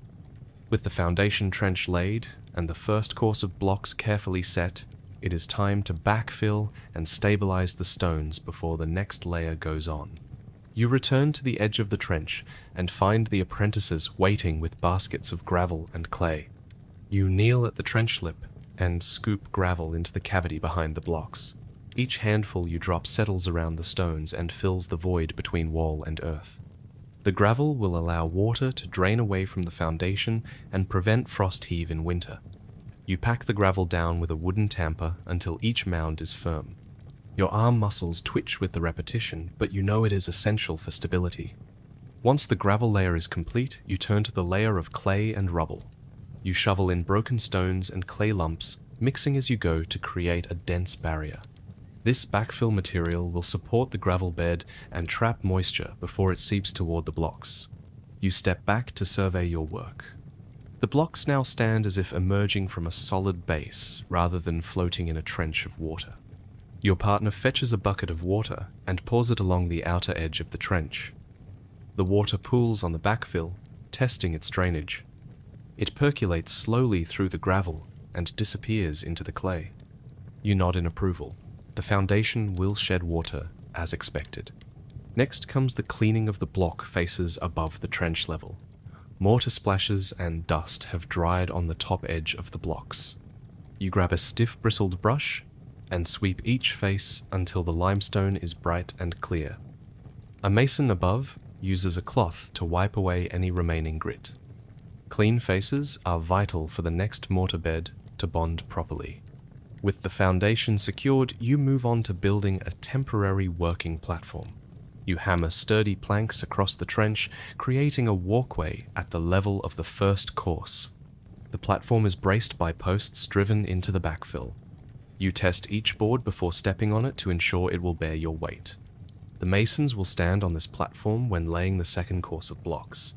You and a few laborers haul a barrel of fresh lime mortar onto the platform. The barrel is heavy and you steady it as it rolls into place. You grind your shovel into the mortar mix to loosen any lumps and stir with a long pole until the paste is smooth. Your breath puffs in the cold night air as you work. A mason descends from the scaffold above and calls out the line of the second course. You set your trowel aside and pick up a wooden batten. He holds it against the first course and marks reference points with chalk. These marks will guide each later course to maintain the walls plumb and level. You step back and admire the precision of his lines glimmering in lantern light. With the guide in place, the mason clamps the batten to the wall. He tests each clamp for tightness while you hand him a cloth to wipe away mortar drips. Teamwork is critical at this hour. Any misalignment now would multiply in error as the wall rises. The second batch of dressed blocks is lowered into position by the crane. One block swings over the trench, and you place your guiding pole beneath its far corner. The mason above calls down instructions. You shift the block forward until it aligns with the chalk line. He peers over the edge and nods. You let go of the pole and step back. You wheel the wheelbarrow of mortar onto the platform and tip it into a wooden trough. You dip your trowel into the paste and scoop out a generous fillet. With assured strokes, you apply mortar atop the first course, spreading it evenly to create a level bed for the second course of stones. Your fingers clench around the trowel handle, steadying each sweep. The mason places his block and adjusts it by tapping the side with his wooden mallet. You test the height with your spirit level and pass along any minor adjustments. This dance of block and mortar repeats until the entire second course is in place. You smear off excess mortar with the back of your trowel, creating clean joints. Above you, the wooden scaffold shakes slightly as other masons finish their sections. Below the platform, the trench is a neat rectangle filled to the correct depth. Gravel, clay, and water have done their work. The blocks above will stand on a firm foundation for years to come. It is well past midnight when the final block of the second course clicks into alignment. You step away and wipe mortar from your brow. The cold air makes the paste stiffen almost immediately. You brush your elbow against the wall to smooth out a rough patch of mortar that has oozed between courses. The joint becomes flush with a final rub. The foreman inspects the work and smiles. He calls out your name and gestures toward a waiting bucket of water. You dip a cloth and run it along the chalk line to erase it. The clean stone faces gleam under the lantern light, the two courses reflecting a parterre of white mortar lines. With the wall rising and the trench backfilled, you gather your tools. The platform planks are removed and stacked. The rope slings and lifting hooks are returned to their rack by the crane. The troughs of mortar water are emptied into the draining channels. You shovel the last of the backfill into place, then rake it smooth so the next morning's light will reveal a tidy worksite. You pause at the trench edge one last time. Your breath clouds before you. The foundation courses stand in perfect alignment. The trench bottom is dry. The second course has begun. In the hush of night, the wall seems to breathe, a living thing shaped by your hands. You turn toward the camp and set off along the muddy track. The sound of distant crickets and owls accompanies your steps. Your limbs ache, but your heart swells with a quiet pride. You have laid stones that will hold back wind and siege alike. You have mixed mortar that bonds them. You have proven skill and endurance. At camp, the fire burns low but still offers heat. A pot simmers with thick pottage, and you ladle a bowl for yourself. You spoon it in the lantern glow. Each spoonful warms your body and reminds you of why you labor. This wall will shelter families and guard lords. One day children will run along its top courses in bright daylight. Soldiers will lean upon it in times of war. Your foundation work will outlast your lifetime and become part of the very earth. You finish your meal and collect your cloak. You wrestle it over your shoulders to the front where the dew has settled. You walk toward your tent, burying the memory of weariness with each confident step. Tonight you rest on straw. Tomorrow you will rise before dawn. You will return to the trench, or to the quarry, or to the mortar pit. You will do it all again because there is honor in building strong walls and lasting foundations. As you lie down in your tent, you close your eyes and feel the ache of progress in every joint. You imagine the castle that will tower above the foundation you have laid. You drift towards sleep with the knowledge that when you wake, you will stand upon the stones of your own making. You wake before dawn and make your way to the scaffold that hugs the curve of the curtain wall. The air is sharp with spring drizzle, and every plank of timber feels slick under your boots. You brace a lantern on a nearby beam and heft your trowel and bucket of mortar. Above you, the wall face rises 20 feet from the ground. Today, you will match its height. The scaffold is cobbled together from rough sawn beams tied with rope. The rain has soaked the ropes overnight, so each knot feels swollen and slippery. You step onto the platform and grip the support post as you find your balance. Far below the ground is lost in half-light and mist. You swallow down the flutter in your chest and focus on the task ahead.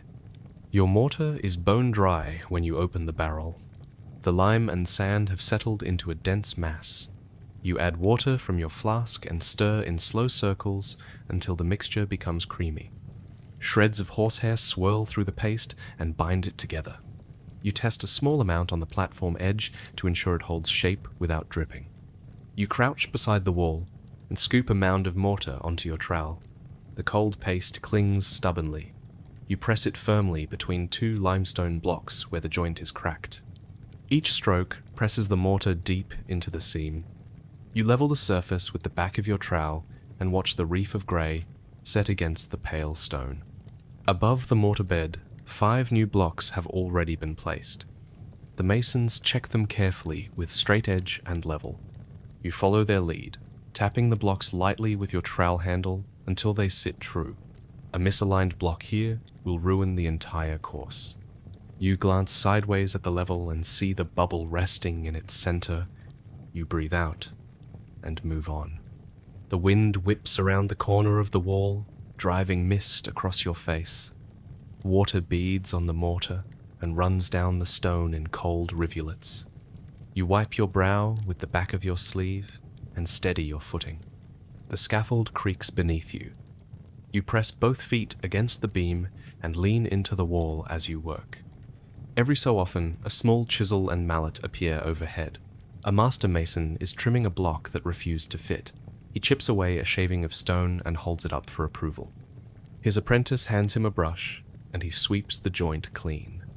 You pass your trowel and step back to let him test the flatness. A shout comes from below. A basket swings up from the ground, carried by crane.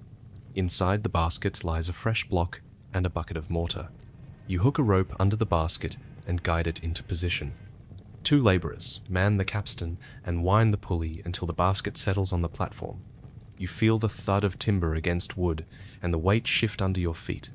The block is heavy and awkward. You heave it free of the basket and slide it carefully along the platform to the ready spot. A mason above signals which side needs trimming. You hand him a mallet and chisel. His blows tap against stone and echo in the morning air. You close your eyes for a heartbeat and let the rhythm settle your nerves. With the block shaped, the mason lowers it into the mortar bed. You guide it with your trowel handle, nudging it until it aligns with the chalk line. He tests the joint and nods approval. You tuck the remaining paste into the seam and scrape away the excess. The surface gleams with fresh mortar. By mid-morning, the course is half complete. You pause and survey the view. The camp lies to the north, tents and lanterns drifting in the mist. Beyond the fields, the forest grows dark against the sky. The life of the castle emerges in all directions, but here on the wall you feel above it all in a place of purpose and solitude. A fellow laborer offers you a cup of watered wine. You sip gratefully and feel warmth spread through your chest. He nods and steps aside to continue his troweling. The camaraderie of shared toil is simple and strong. The drizzle grows into a steady rain. Water runs in rivulets down the mortar joints and drips onto your shoulders. Each drop feels like 1,000 cold pinpricks. Yet you press on, laying block after block, one mortar seam at a time. At one point the scaffold wobbles under a sudden gust. You reach out and grip a support post. Your heart thunders in your chest, but you stay calm. The wind is fierce, but the beams hold. You glance at the mason above, and find only quiet concentration in his eyes. You exhale and refocus on the stone in front of you. As the afternoon light shifts through the mist, the last stones are placed. You wipe your trowel clean and step back to admire the line. The mortar joints form a clean ribbon around the tower's flank. Each block rests solid and true. You gather your buckets and trowels. The mason above sounds the end of work with a single horn blast. You slide off the platform carefully and step onto solid ground for the first time in hours. Your legs wobble, but you stand tall, chest heaving with exertion. Down at the base of the wall, you help unlash the ropes and dismantle the small section of scaffold you and your mates erected. Each plank is heavy with water. You carry them to the supply area and stack them neatly. The rain has slowed to a drizzle, and the ground is steaming in the chill. Your tunic is soaked through and mortar dust cakes your forearms. You head to the yard to wring out your sleeves and wash your face. The water is icy, but you splash it anyway. You scrub grit from your hands and breathe deeply. As evening falls, you join the laborers at the fire pit. Log flames crackle and steam rises from mugs of hot broth. You spoon the savory liquid and feel strength return to your bones. Laughter and low talk fill the circle. You share tales of the wind and the weight of each block. You raise your mug in a quiet toast to the wall you helped raise. That night you lie in your tent and listen to the rain patter on the canvas. Your muscles ache, but you smile. You have pushed the stone higher into the sky. You have braved wind and rain and mastered mortar that set too fast. Tomorrow the wall will be higher still, and you will climb once again on that scaffold, trowel in hand, determined to build something that will stand for centuries. You enter the outer bailey before sunrise and find the ground already alive with activity. The skeleton of the central keep stands in rough outline, 4 stout corner towers connected by low curtain walls. Today you will help raise the first course of the great tower that will dominate the skyline for miles around. A ring of timber scaffolding encircles the tower base. Each level is a narrow platform of planks and beams, braced by diagonal braces and tied with thick ropes.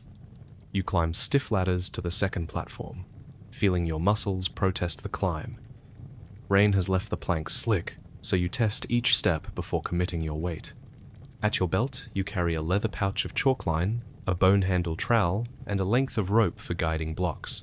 Above you, the master mason stands with a slate board pinned to a beam. He traces lines in chalk to mark the exact layout of the wall course. His apprentice holds a plumb bob and spirit level, calling measurements as the mason ticks notes. The lines form perfect right angles at each corner and intersect in a square that outlines the base of the next course. Precision here is vital. A single error will echo upward as the keep grows.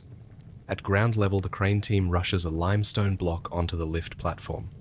The block weighs almost a half-ton.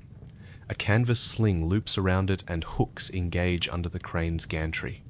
You grip a guide rope and descend carefully, bracing against the tower ring beam to steady the block as it rises. Squints of dawnlight reveal the monolith's rough face and smooth-cut ends. You run your palm along the chiseled edge, feeling the cool surface promise solidity. Signal is given, and the crane drum turns. 2 strong laborers below heave the winding handles, each rotation lifting the block a few inches. You follow beside the block, rope in hand, guiding it above the next level of scaffolding. A sudden swing jostles you, and you seize a support post to steady yourself. The block hangs motionless for a heartbeat, then swings back under control. A mason above gestures, and you pivot to bring the block closer to the wall. With careful nudges, you align the block with its guidelines. The mason crouches and checks the digital chalk marks against the block's edge. He calls out clearance distance in paces. Each foot of error equates to inches at the top of a 50-foot tower. You nudge again until the block sits flush with the reference marks. Lowering the block, you brace a leveling stone beneath one corner. Mud mixed with straw binds under the block and adjusts its height. You pour water from a flask into the joint to test the level. A small pool remains even on the block's face, signaling perfect alignment. You step back and watch as the block settles. Next, the mason applies a thin ribbon of lime mortar to the top surface of the first course. He spreads it evenly with his trowel while you remove the chalk line and hand him fresh mortar from the mixing trough below. You dip your trowel and pass it upward, feeling the cool paste cling to your blade. A chorus of mallets begins as other blocks finish their placement. Hammers ring gently as masons tap adjacent faces to test for high or low spots. A difference of a fraction can be heard in the change of tone. You stand by, ready to hand truing chisels and brushes to the masons as they refine each seam. By mid-morning, the first 6 blocks of the new course are in place. The keep's tower wall is now nearly 10 feet taller. You pause to stretch arms and shoulders. A bench below offers a crust of bread and a cup of watered wine. You accept them gratefully, hands still dusted with chalk and mortar. The bitter tang of the wine warms your chest.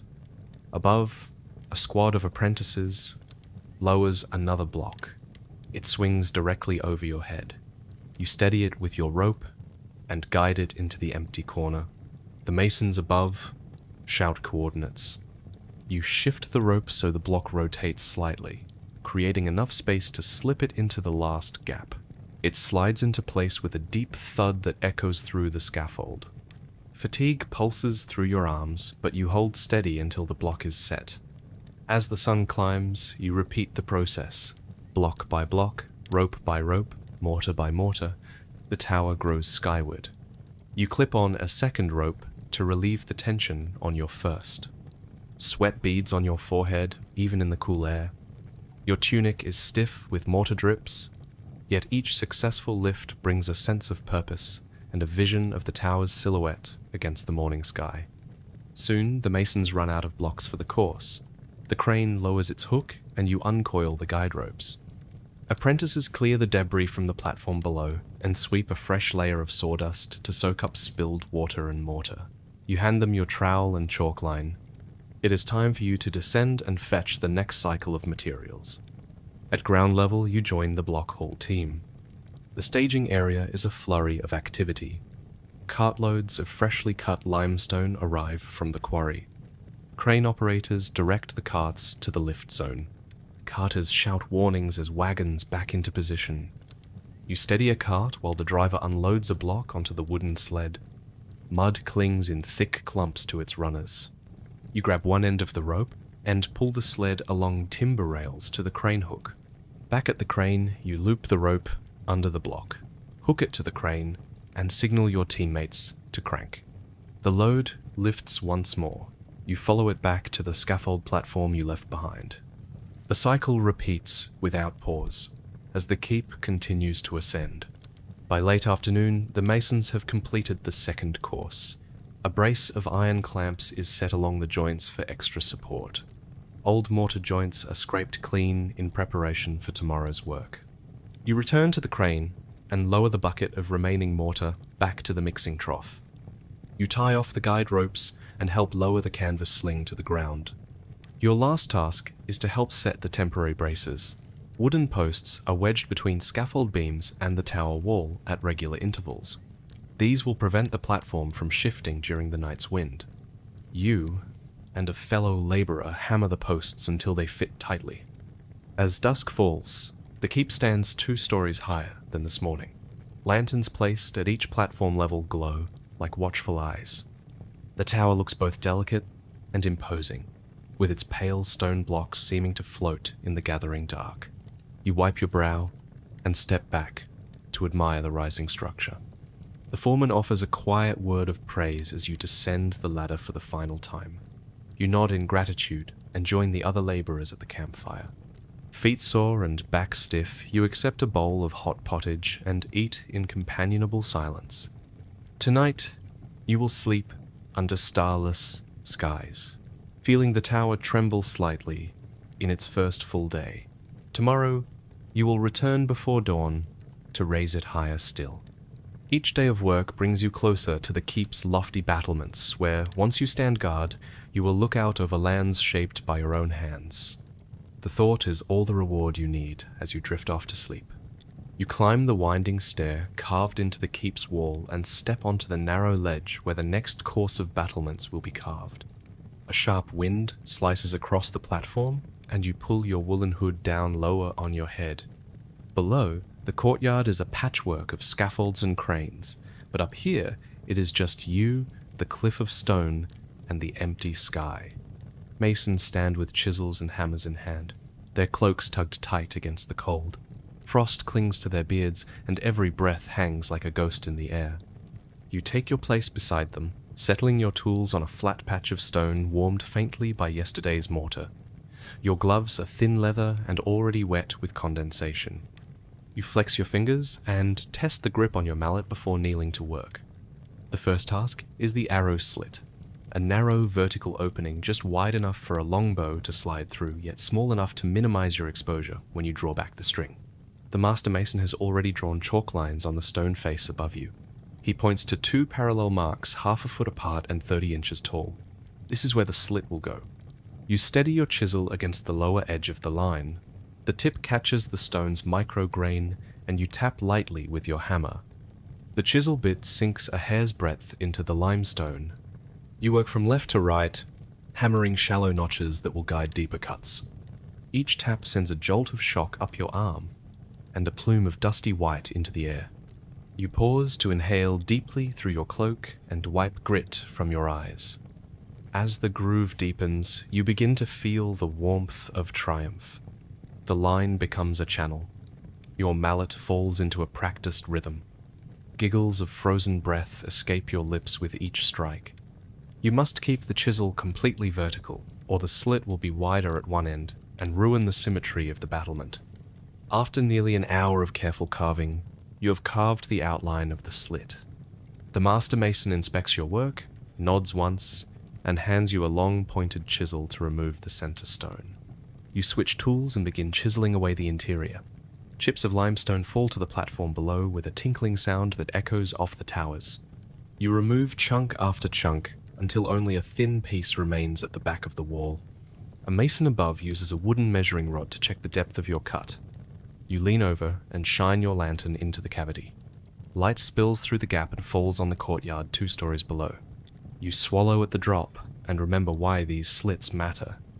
In battle, an archer behind this wall will pick off enemy soldiers from relative safety. Your work will save lives. Next, you smooth the inside edges with a riffler, a narrow rasp designed to burnish stone. You rub the metal file back and forth, removing chisel marks, and creating a slight bevel that lets arrows glide through without catching on rough edges. Each stroke reveals the pale stone beneath the rough surface. Your wrist aches, but you press on until the bevel is consistent top to bottom. While you work, another mason above hollers that the first crenellation block is ready. You set aside your riffler and scramble up to the next level of the scaffold. Here the wall crest has been cleared of mortar lumps so that the merlons, the solid uprights between the arrow slits, can be shaped. The master mason has drawn semicircles on each block where the rainwater will channel off. You kneel and chisel along the curve, removing stone layer by layer. The curve is deceptively tricky. One too hard tap, and the stone chip can fly off into a jagged, axe-handle-sized fragment. You brace the chisel at the correct angle and tap gently until the limestone begins to yield. You study the semicircle and aim to follow it precisely. Every shaving you peel away brings the curve closer to perfection. A breeze picks up and swirls dust into your face. You blink and steady your stance. The scaffold shifts under the wind's shove, but the beams hold firm. You pause and look out over the lands that will soon lie at the foot of these walls-rolling fields, the river meander, distant forests. You imagine hoisting a bow and firing through one of the slits you just carved. The stretch of green would blur under the arrow's flight. You descend again to finish the first arrow slit. The inside edge needs one more pass of the riffler. You work until your arms tremble. By then, your knuckles ache from clutching the chisels, and your back hums with tension. But the slit is perfect, straight-sided with a clean bevel and depth that frames the sky beyond. Up comes the next block. You return to the merlin work and shape the second crest curve. You hold your chisel against the block at a slight inward tilt so that rainwater will be channeled away from interior walls. Tapers and angles matter as much as symmetry. You smooth the curve with a rasp once the chisel work is done. At midday, the masons have carved 3 slits and 2 merlons. A keeper of the scaffolding rings a small bell to call for a break. You climb down, careful of loose planks and ropes, and join your fellows on the platform below. Someone unwraps a hunk of cheese and a loaf of barley bread. You share rations in companionable silence, nibbling and wiping leftover grit from your chin. Steam drifts from your breath in the chill air. The master mason huddles with the foreman and traces new chalk lines on the next set of blocks. They test a sample of the curve with a piece of parchment bent into a semicircular template. Once the template matches the chalked line, they nod and pass it down. This is your guide for the afternoon. You retrieve your chisel and hammer and begin the same careful carving on the second slit. Your technique is more confident now. You chip away more deliberately, and the dust plumes are smaller. You measure frequently, checking depth and alignment with the level and straight edge. The afternoon sun breaks through a cloud and illuminates the wall face. Each carved slit appears like a dark eye staring across the fields. Rain begins again, softer than the morning drizzle. You wipe your chisel on your tunic sleeve and resume carving. The stone is damp now, and the chisel bites differently. You adjust your strokes to avoid slipping. The master mason casts a pleased glance your way. You smile without looking down, knowing that precision is more important than speed. By late afternoon, the final merlon blocks are shaped, and the slits are fully carved. You and the masons gather to inspect the work. Each slit is identical in height, width, and bevel. Each crenellation curve mirrors its neighbor. The tower face looks like the teeth of a great stone saw, ready to bite down on any enemy who approaches. The foreman claps his hands and declares the day's work done. You help dismantle the small section of scaffold used for the battlements. Duties call for stowing ropes, cleaning chisels and hammers, and stacking the carved blocks for tomorrow's lifting. You carry a stack of tools down the ladder, mindful of how slick the rungs have become. Once on solid ground, you join the masons in a clearing where the smith has lit a brazier. The heat is welcoming, and your hands reach for it before you remember they are dusty with lime. You brush grit away and rest them by the fire. Someone hands you a wooden cup of hot broth. You drink deeply, letting the warmth seep into your bones.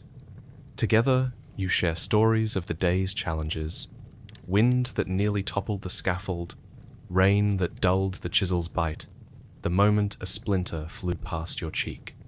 Laughter rings out despite itching beards and cold cloaks. You feel camaraderie stronger than any stone bond you've laid. This is the heart of the craft: sweat, skill, and shared triumph. As dusk settles, the castle walls stand taller and more formidable. The battlements you carved will one day shelter archers who launch volleys of arrows down on attackers. Your hands help shape the defense that will protect lords and peasants alike. You smile at the thought. You trudge back to the labor quarters, every muscle tingling with exhaustion. You scrub mud and dust from your face at a trough, then slip into fresh tunic and breeches. A cup of warmed, spiced ale awaits you at the cook's tent. You sip it gratefully, savoring the honeyed warmth. Lying on your straw-filled mattress that evening, you close your eyes and feel the ache in your arms. You envision the wall face, now punctuated with narrow eyes and solid crenellations, standing firm against wind and siege. Each carved slit is a doorway for arrows, each merlon a shield for bowmen. Sleep comes slowly as you replay each hammer, tap, and chisel strike. Your dreams are of sharp edges and flying missiles, of stone walls rising into the dusk. You awaken before dawn, ready to carve more arrow slits and raise the walls higher. For tomorrow you will return to the tower, chisel in hand, to shape the castle's final teeth. You heft a fresh beam, its weight pressing into your shoulders. Its grain is straight and tight, cut from an old oak that grew on the estate's northern slope. You carry it carefully to the first notch carved into the wall face by the master carpenter last week. The notch is snug and precise. You lean back and press the beam into place. Your breath puffs in the cold air as you test its balance. It holds firm. A carpenter hands you a wooden mallet and a thick pin made from hazel. You drive the peg through a pre-drilled hole and feel the beam settle with a soft thud against the stone. The platform beneath your feet creaks but does not give. You wipe sweat from your brow even though the breeze is sharp. Next comes the flooring. You and 2 laborers lift a long oak board and edge it into the space between beams. The grain is rough and splinters prickle your palms. Each plank has been dressed only lightly so that it retains strength and natural curvature. You guide the board until it meets its neighbor with only a finger's width between the edges. You shout up to the carpenter above to check the alignment. He nods and descends to secure the plank with wooden pegs driven home by his mallet. One by one, you fill the first bay. Each plank you set becomes part of a sheltered gallery that juts out over the wall face. Soon you will walk along it and lean out to peer down at any foe who dares to approach. The weight of your tools clatters against the planks as you hurry through each placement. The gallery is rough but serviceable, its floor level and its beams locked firmly in the wall. As the first deck fills, you turn to the next bay. A second beam swings into position on a rope pulley. You guide it with both hands into the notch marked for the eastern section. The rope creaks under the load. You brace yourself against the stone and slowly lower the beam into its slot. Once pinned with a hazel peg, it feels as steady as a tree root. By mid-morning, half the wall length is lined with hoarding beams and planks. You climb into the new gallery and step carefully along the edge. The view is dizzying, but you feel emboldened by the sturdy wood beneath your boots. The battlements stretch away on either side. Far below, the moat glints in the sun as water shifts in gentle pools. A young carpenter calls out that the protective breastwork is nearly ready. You step aside as rough-hewn oak boards are raised and slotted upright along the outer rail of the hoarding. Each board is shaped with a chisel so that it overlaps the next, forming a solid parapet that will shield archers as they fire upon any who gather at the wall's base. The boards rise nearly 5 feet above the gallery floor, sturdy enough to stop a man or at least slow him long enough for arrow fire to do its work. You pull a plank off a stack and nail it vertically into the breastwork to create a small window through which defenders can aim.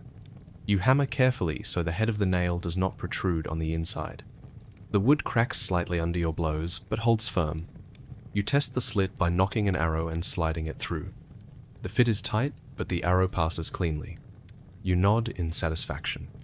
By afternoon, the full length of hoarding is nearly complete.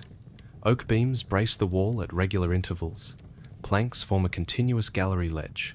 Breastworks stand ready to protect bowmen at a moment's notice. You climb down from the gallery to help clear away offcuts and shavings. A pile of wood chips grows at the foot of the wall. You scoop a handful and rub it between your palms to remove the last of the dust before returning it to the gutter for compost. The sun has burned away most of the morning mist. You stretch your arms and feel each muscle that has labored all day. Your gloves are battered, but still serviceable. You glance at the scaffold ladder and climb once more into the new gallery, this time to carry a kettle of boiling oil to its final station. A mason up above opens a small cedar funnel set into the gallery floor. You pour the oil carefully through the funnel and watch it hiss as it flows onto a shallow wooden gutter below. The hot metal drips at the outer edge in small spheres that cling to planks before dripping to the ground. The purpose of this oil trap is to pour boiling liquid onto attackers who try to scale the wall. The hiss and steam carry a promise of defense more terrifying than arrow flight. You wipe your hands on your tunic and step back to admire the entire stretch of hoarding work. The beams notched into the stone glow in the late light. The gallery floor is smooth, the breastwork solid, and the oil gutter in place. You feel a surge of pride. Tomorrow the defenders will take their positions here and rain fire and boiling oil upon any who climb the walls. You imagine the enemy soldiers' cries as they fall back under such deadly rain. At dusk, lanterns are lit along the gallery. Each lantern is set behind a small window in the breastwork so that archers can see by its light without revealing their own figures. The tiny flames shine like watchful eyes along the wooden crown atop the stone wall.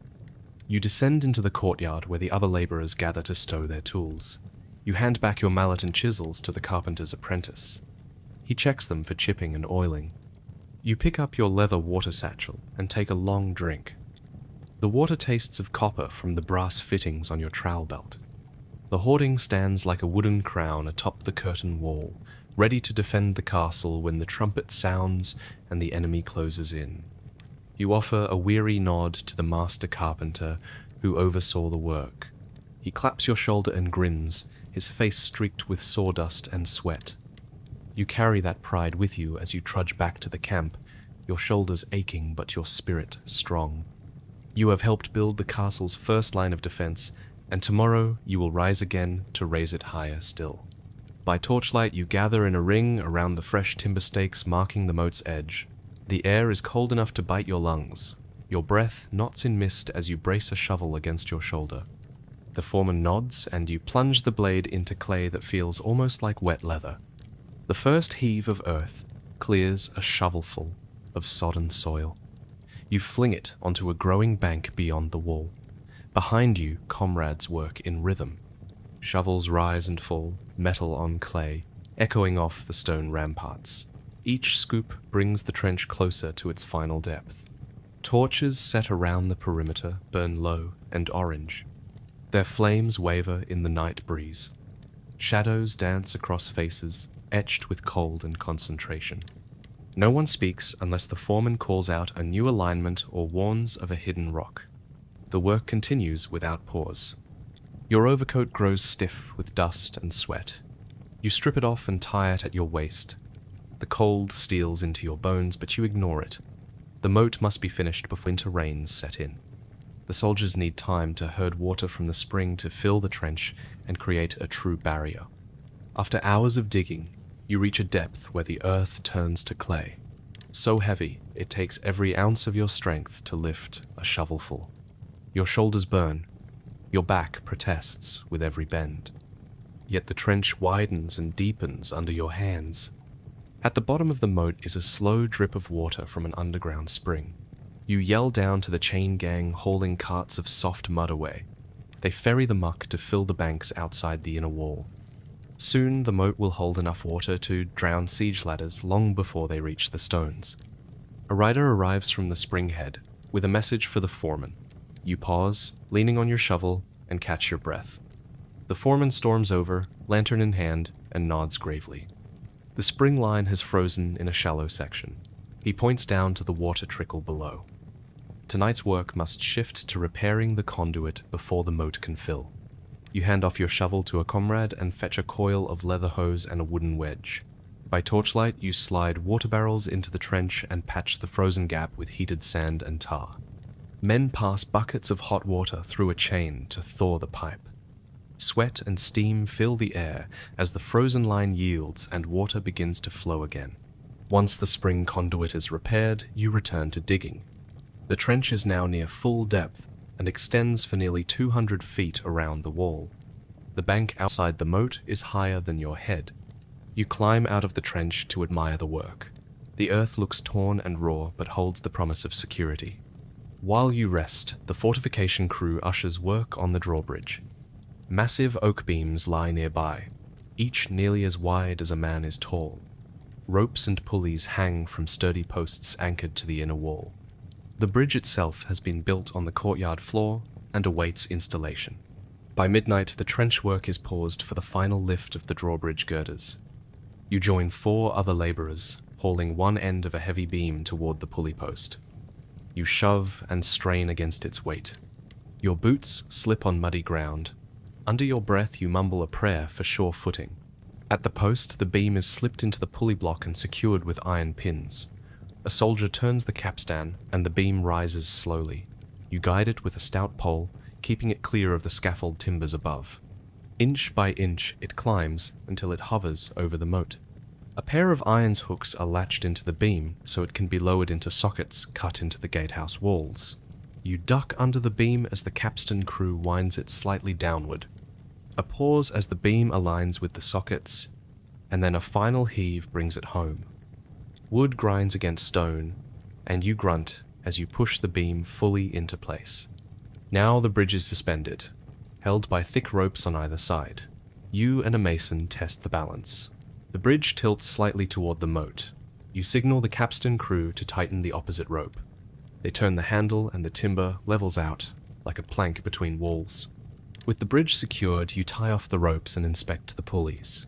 The wheel rims are oiled and the feathered grooves shine in the torchlight.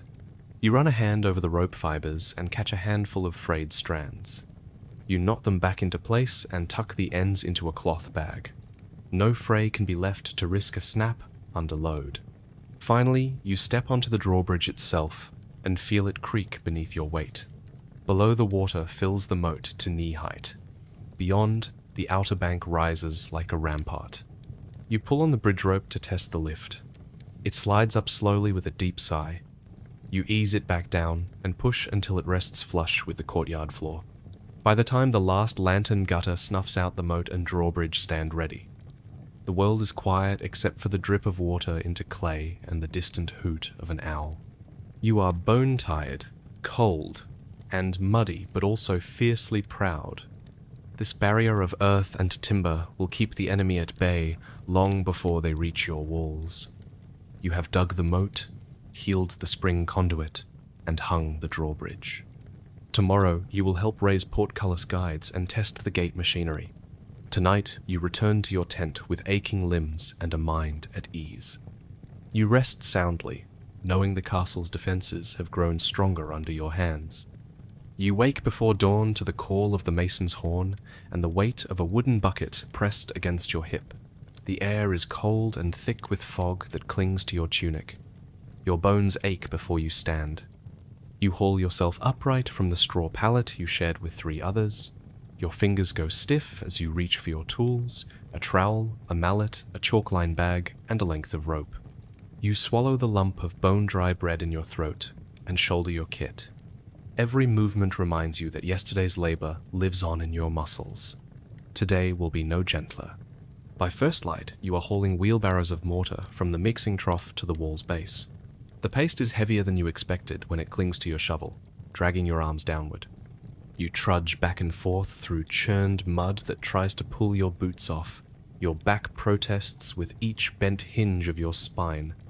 The mason above hammers a block into place, and you pause to wipe sweat from your brow even though your breath hangs in puffs. The work demands your full attention or the wall will lean and crack. Your arms cramp halfway through setting the 3rd course of stones. Every lift of a 100-pound block sends a jolt from elbow to shoulder. You force the block against the mortar bed and tap the chisel handle with your hammer until it seats solidly. Your fingertips split on rough sandstone and seep dark lines of blood into the chalk dust. You wrap your hands in scraps of linen to protect them, only to tear new blisters on your next haul. The mallet's shock pulses through your bones. You grit your teeth and press on because the master mason watches every motion and will brandish a curse at any sign of slackening. By midday, your stomach is a hollow drum. You take a shallow bite of cold stew from a wooden bowl, the broth more water than flavor. Each swallow reminds you how long it has been since fresh meat crossed your lips. A comrade beside you breaks off a chunk of cheese and offers you a morsel.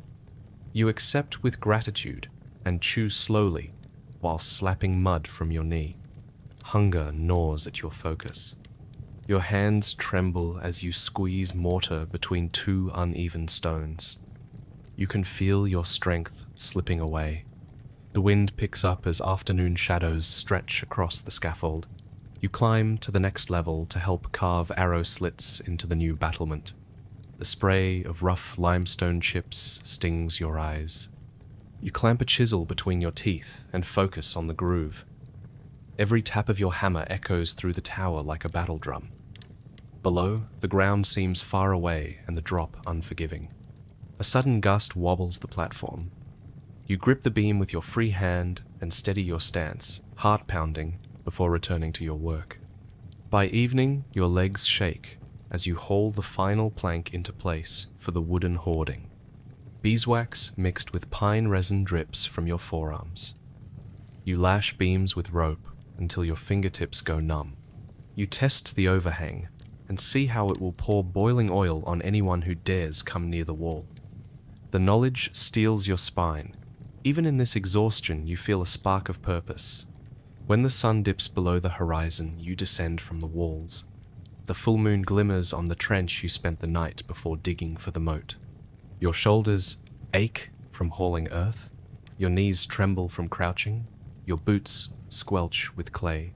You catch yourself leaning on your shovel more than standing. Still, the work presses on you, relentless and unforgiving. At last you join the laborers around a roaring fire. You sit on a felled log, chest heaving, hands raw, and you sip a cup of watered wine that warms your belly like a distant promise of rest. The cook ladles a meager bowl of root pottage into your hands. You swallow it gratefully, savoring the warmth and companionship. Stories rise around you, tales of master masons who built cathedrals, of foremen who beat retreat when towers fell to siege engines, of apprentices who rose to command their own crews. You listen and feel something flicker in your chest. In those moments by the fire, you glimpse the reward beyond the sweat and pain. You will take your place in a brotherhood that shapes the very earth. Your stones set in place will stand for generations. Travelers will pass by these walls and marvel at their heightened strength, never knowing the cost in cracked knuckles and sleepless nights. You imagine a child centuries from now skipping stones in the moat you dug or tracing the arrow slits you carved, feeling a connection you now understand. As you climb into your straw pallet, you cradle your aching limbs and close your eyes. Your body screams protest, but your mind drifts to the sight of the tower face rising into the moonlight. Each course of stone, a testament to human will and shared labor. Hunger and fatigue fade into a dull ache. You drift towards sleep, clutching a single thought.